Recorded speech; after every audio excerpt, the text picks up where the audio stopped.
आपका स्वागत है। आप कैसे हैं? उम्मीद है कि आप अच्छे होंगे। कोरोना जैसी महामारी के बीच आप अपने आप को सुरक्षित रख रहे होंगे। इसी सुरक्षा की दृष्टि से unique coaching centre online class provide करा रहा है, जिसमें आपको फिजिक्स, केमिस्ट्री, मैथ, बायो और कंप्यूटर का नॉलेज प्रोवाइड कराया जाएगा। हमें उम्मीद है कि आप इस वीडियो को देख रहे होंगे और इस वीडियो को अंत तक देखिएगा। यदि वीडियो पसंद आए तो चैनल को लाइक, सब्सक्राइब और शेयर अवश्य। विज्ञान पाठ 10 है। तो प्रकाश का परावर्तन तथा अपवर्तन। अब पिछले वीडियो में हमने पढ़ा है प्रकाश के परावर्तन से संबंधित चीजों के बारे में। अब हम पढ़ेंगे प्रकाश का अपवर्तन से संबंधित जो भी चीजें होती हैं उनके बारे में। तो पहला टॉपिक है प्रकाश का अपवर्तन। तो कह सकते हैं प्रकाश का अपवर्तन का मतलब होता है क्या? जब प्रकाश किरणें एक समान माध्यम से दूसरे समान माध्यम में प्रवेश करती हैं तो अपने मार्ग से विचलित हो जाती हैं, इसे अपवर्तन कहते हैं। तो इस तरह से देखा जाए ये समान माध्यम एक से दो, तो दोनों माध्यम अलग अलग हो सकते हैं, चाहे वो एक सघन हो एक विरल। सघन का मतलब होता है घना, विरल का मतलब होता है विरल अर्थात दूर दूर। तो इस तरह से कह सकते हैं कि ये मान लेते हैं कि ये सघन माध्यम है और ये विरल माध्यम है। इसमें हम ले रहे हैं दूसरा भाग, तो ये है विरल माध्यम और ये सघन माध्यम। तो इस तरह से देखा जाए कि जब प्रकाश किरण ये अभिलंब ले लेते हैं कि जब प्रकाश किरण सघन माध्यम से विरल माध्यम में प्रवेश करती हैं तो अभिलंब से दूर हट जाती हैं। जाना तो चाहिए इसको इस तरह से, लेकिन ये मार्ग से विचलित होगी अभिलंब से दूर। और जब विरल से सघन में जाती है प्रकाश किरणें अभिलंब की ओर झुक जाती हैं। जाना तो चाहिए सीधे, लेकिन ये झुक गई। तो इस तरह से कहा जाए सघन से विरल में अभिलंब से दूर हटना, विरल से सघन में अभिलंब की ओर झुकना। तो इस आने वाले प्रकाश किरण को आपतित किरण, इसे अभिलंब कहा जाता है, और इस जाने वाली प्रकाश किरण को अपवर्तित किरण और फिर कह सकते हैं आपतित किरण, अपवर्तित किरण। अविलंब जिस बिंदु पर एक दूसरे को काटते हैं या मिलते हैं उसे आपतन बिंदु कहा जाता है। ये दशा इसमें भी है। ये हो गया आपका अविलंब और ये आपतित किरण और ये है आपका आपतन बिंदु और ये है अपवर्तित किरण। इस तरह से देखा जाए और साथ ही साथ एक चीज और देखते हैं कि जो माध्यम को अर्थात सघन और विरल को, विरल और सघन को एक तरह से डिवाइड कर रहा है, बांट रहा है, उसे प्रकाशित तल कहा जाता है, उसे प्रकाशित तल कहते हैं। और साथ साथ ये भी देख सकते हैं कि आपतित किरण अभिलंब के मध्य बने कोण को आपतन कोण आई कहा जाता है और अपवर्तित और अभिलंब के मध्य बने कोण को अपवर्तन कोण आर कहते हैं। ये हो गया आई और ये हो गया आर, अर्थात आपतन कोण अपवर्तन कोण। इस तरह से तो आपका अगला टॉपिक है प्रकाश के अपवर्तन का नियम। तो प्रकाश के अपवर्तन के दो नियम हैं। जिस तरह से प्रकाश के परावर्तन के दो नियम थे, तो नंबर 1 आपतित किरण, अपवर्तित किरण और आपतन बिंदु पर खींचा गया अभिलंब, तीनों एक ही समतल में होते हैं, एक ही तल में होते हैं, दोनों के लिए देख सकते हैं। यानी ये पहला नियम था आपका आपतित किरण, अपवर्तित किरण, आपतन बिंदु पर खींचा गया अभिलंब, तीनों एक ही तल में होते हैं। और दूसरा नियम है एक ही भौतिक अवस्था के लिए किन्हीं दो माध्यमों के बीच आपतन कोण की ज्या, ज्या का मतलब होता है साइन थीटा, आपतन कोण की ज्या, अपवर्तन कोण की ज्या के अनुपाती होता है। किस तरह से कहा जाए जब अनुपाती चिन्ह हटता है तो एक नियतांक आता है, तो यहाँ यंग नियतांक आएगा जिसे अपवर्तनांक कहते हैं। इस तरह से कहा जाए साइन आई बराबर यंग साइन आर। इसके साथ इधर क्या है गुणा, इधर आएगा तो भाग। इस तरह से कहा जाए साइन आई बटे साइन आर इक्वल टू यन। यन क्या है? नियतांक है, अर्थात अपवर्तनांक। ठीक, इस तरह से कहा जाए, ये अपवर्तनांक है, इसी को कहा जाता है स्नेल का नियम। स्नेल का नियम। इस तरह से ये अपवर्तनांक जो यन है माध्यम पर निर्भर करता है कि माध्यम सघन है कि विरल, विरल है कि सघन, और कितना सघन है और कितना विरल है। कि ये प्रकाश का अपवर्तन अर्थात प्रकाश किरणों विचलित क्यों होते हैं? प्रकाश किरणें, तो प्रकाश किरणों के विचलित होने का मतलब है या कारण क्या है? तो इस तरह से कहा जाए, प्रकाश किरणों के विचलित होने का कारण उनके माध्यमों के अणुओं का दूर होना, पास होना, निकट होना, दूर दूर होना ही है। यदि सघन है तो अणु दूर पास पास है, और विरल है तो अणु दूर दूर है, जिसके कारण प्रकाश का अपवर्तन होता है। ग्राफिक है सापेक्ष तथा निरपेक्ष अपवर्तनांक। तो सापेक्ष और निरपेक्ष में अंतर यही है, ये जो सापेक्ष अपवर्तनांक है इसमें दो माध्यम होते हैं, निरपेक्ष अपवर्तनांक में भी दो माध्यम होते हैं, लेकिन एक माध्यम, पहला माध्यम निर्वात होता है।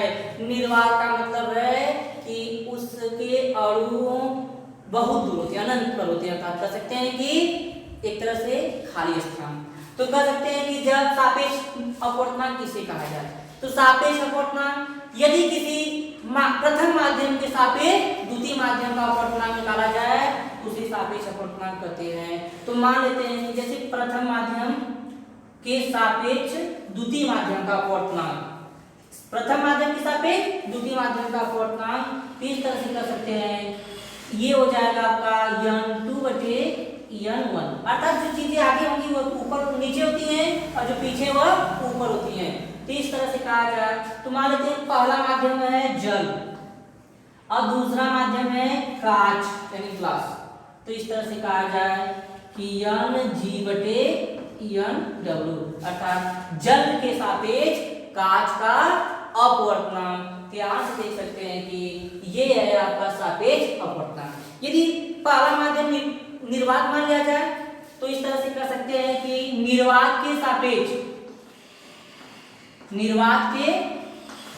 सापेक्ष जल का अपवर्तनांक यानी कि Nw, निर्वात के सापेक्ष कांच का अपवर्तनांक अर्थात Ng, और निर्वात के सापेक्ष हवा का अपवर्तनांक Na। इस तरह से कहा जाए ये निरपेक्ष अपवर्तनांक है। तो कहा जाता है कि सापेक्ष अपवर्तनांक और निरपेक्ष अपवर्तनांक में संबंध क्या है, तो दोनों के बीच संबंध यही है, ये इतना सापेक्ष अपवर्तनांक है, ये अलग अलग निरपेक्ष अपवर्तनांक क्या है 1n2, अर्थात कह सकते हैं कि जल और कांच के बीच सापेक्ष और निरपेक्ष अपवर्तनांक के बीच यही संबंध है। क्रांति कोण, तो क्रांति कोण सघन माध्यम से विरल माध्यम में जाती हुई प्रकाश किरणों के लिए जब वह आपतन कोण जिसके लिए अपवर्तित किरण प्रकाशित तल के समांतर होती है, प्रकाशित तल के समांतर होती है, क्या अपवर्तित किरण, तो उस आपतन कोण को क्रांति कोण C कहा जाता है। तो इस तरह से कहा जाए, यानी अब वह आपतन कोण जिसके लिए अपवर्तित किरण प्रकाशित तल या मुख्य अक्ष के समांतर हो तो उसे क्रांति कोण C कहा जाता है। तो इस तरह से कहा जाए ये हो गया क्रांतिक कोण, और ये है आपका अभिलंब और ये आपतित किरण। तो इस तरह से कहा जाए कि ये आपका क्रांतिक कोण है। आपका क्रांतिक कोण तथा अपवर्तनांक में संबंध, अपवर्तनांक या क्रांतिक कोण C में क्या संबंध होता है, तो हम जानते हैं कि अपवर्तनांक n बराबर sin I बटे sin R होता है, अर्थात आपतन कोण की ज्या और अपवर्तन कोण की ज्या के अनुपात को ही क्या कहते हैं अपवर्तनांक कहते हैं। तो हम देख सकते हैं कि यदि ये सघन माध्यम है और ये विरल माध्यम है, तो तो इस तरह से कहा जाए कि क्रांतिक कोण C जो है उसके लिए अपवर्तित किरण मुख्य अक्ष के समांतर अर्थात अपवर्तन कोण का मान होगा 90 अंश, यानी I का मान तो C है, R का मान क्या है 90 है। यदि यहाँ रखा जाए इस तरह हो जाएगा साइन C बटे साइन 90 अंश, इसे हम मान लेते हैं सघन और ये विरल है। तो एक तरह से कहा जाए कि ये मान लेते हैं कि कांच है और ये जल है, अर्थात G और ये W हो जाएगा। तो साइन 90 अंश का मान होता है आपका 1। इस तरह से कहा जाए G एंड W बराबर साइन C बटे 1, क्योंकि साइन 90 अंश का मान 1 होता है। इस तरह से कहा जाए कि W एंड G बराबर 1 बटे साइन C, अर्थात अपवर्तनांक बराबर 1 बटे साइन C, अर्थात कह सकते हैं कि अपवर्तनांक क्रांतिक कोण की ज्या के व्युत्क्रमानुपाती होता है। व्युत्क्रमानुपाती का मतलब होता है उल्टा संबंध होता है। पूर्ण आंतरिक परावर्तन, पूर्ण का मतलब पूरी तरह से, आंतरिक मतलब अंदर, परावर्तन तो वापस लौटना है। तो कह सकते हैं कि आगे हमने देखे हैं कि इसमें हम क्या देखे हैं कि जब क्रांतिक कोण C के लिए अपवर्तित किरण मुख्य अक्ष के समांतर अर्थात प्रकाशित तल के समांतर थी, लेकिन यदि हम आपतन कोण का मान और बढ़ा दें यानी क्रांतिक कोण से अधिक, तो क्रांतिक कोण से अधिक किया गया तो प्रकाश की किरणें दूसरे माध्यम में न जाकर के अपने ही माध्यम में वापस आती हैं। अर्थात कह सकते हैं कि जब आपतन कोण का मान क्रांतिक कोण से अधिक हो, आपतन कोण का मान क्रांतिक कोण से अधिक हो, तो अपवर्तित किरण या प्रकाश किरणें दूसरे माध्यम में न जाकर के अपने ही माध्यम में वापस आती है। इस क्रिया को प्रकाश का पूर्ण आंतरिक परावर्तन कहते हैं। तो पूर्ण आंतरिक परावर्तन में से संबंधित निम्नलिखित उनके उदाहरण हैं जिनको हम बारी बारी समझेंगे।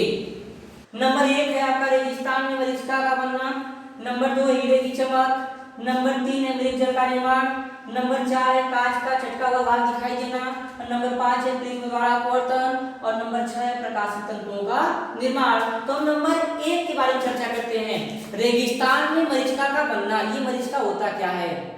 तो रेगिस्तान में जो अत्यधिक गर्मी पड़ती है, अत्यधिक गर्मी पड़ने के कारण वहां का वातावरण एक प्रकाशिक माध्यम का कार्य करता है, वहां का रेत एक प्रकाशिक माध्यम का कार्य करता है, जिसके कारण वहां किसी भी वस्तु का या बड़े बड़े जो वृक्ष पाए जाते हैं, ताड़ के वृक्ष या वहां पर उपस्थित जंतुओं के सचित्र प्रतिबिंब बनता है। जिस तरह से किसी जल के या तालाब के किनारे स्थित पेड़ पौधों या अपना चित्र दिखाई देता है जल में, उसी प्रकार का वहां भी चित्र दिखाई देता है जिसे मरीचिका नाम दिया गया है।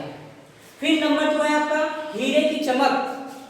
हीरे की चमक का मतलब है कि हीरे चमकते हैं तो हीरे में उसे नुकीला बनाया जाता है।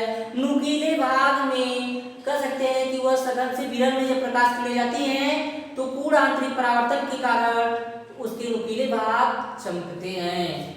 नंबर 3 है मृत जल का निर्माण। गर्मी के मौसम में देखा जाए कि जो हमारे तारकोल के रोड या सड़क बनाए जाते हैं उस पर दूर पर देखने पर वहां दूर जल स्थित दिखाई देता है, लेकिन आगे बढ़ने पर वह जल आगे चला जाता है। ये भी पूर्ण आंतरिक परावर्तन के कारण ही दिखाई देता है। फिर उसके बाद है नंबर 4 कांच का चटका हुआ, यानी कि कांच यदि चटक गया है तो चटका हुआ भाग एक लकीर के रूप में दिखाई देता है। ऐसा इसलिए क्योंकि चटके हुए भाग विरल माध्यम का कार्य करता है और आसपास के कांच जो होते हैं सघन होते हैं, इसलिए वहां से पूर्ण आंतरिक परावर्तन के कारण लकीरें दिखाई देती हैं। और नंबर 5 है प्रिज्म द्वारा अपवर्तन। प्रिज्म को यानी प्रिज्म में 3 भाग कर सकते हैं आपका, एक घनाभाकार या घनाकार होता है 2 भाग और 3 भाग क्या होता है त्रिभुजाकार। नुकीलापन होता है उसमें भी सघन और विरलता के कारण पूर्ण आंतरिक परावर्तन के कारण वह प्रिज्म प्रकाश किरणों को अपवर्तित करता है। और नंबर 6 प्रकाशित तंतुओं का निर्माण। तो प्रकाशित तंतु यानी किसी प्रकाश को किसी बॉक्स के अंदर भेजने पर तो वह कह सकते हैं कि विभिन्न तरों से टकराते हुए आगे बढ़ते हैं। इसी को कहा जाता है कि प्रकाशित तंतुओं का निर्माण। इस तरह से कहा जाए तो ये सब किसके कारण संभव है? पूर्णांतरिक परावर्तन के कारण। तो कह सकते हैं आज जो कुछ भी बताया गया होगा प्रकाश के अपवर्तन से संबंधित और उनसे संबंधित आगे के तथ्य, प्रकाश के अपवर्तन के नियम, क्रांति कोण, पूर्णांतरिक परावर्तन, अपवर्तनांक, स्नेल का नियम, हमें उम्मीद है कि आपको अच्छे प्रकार से समझ में आया होगा।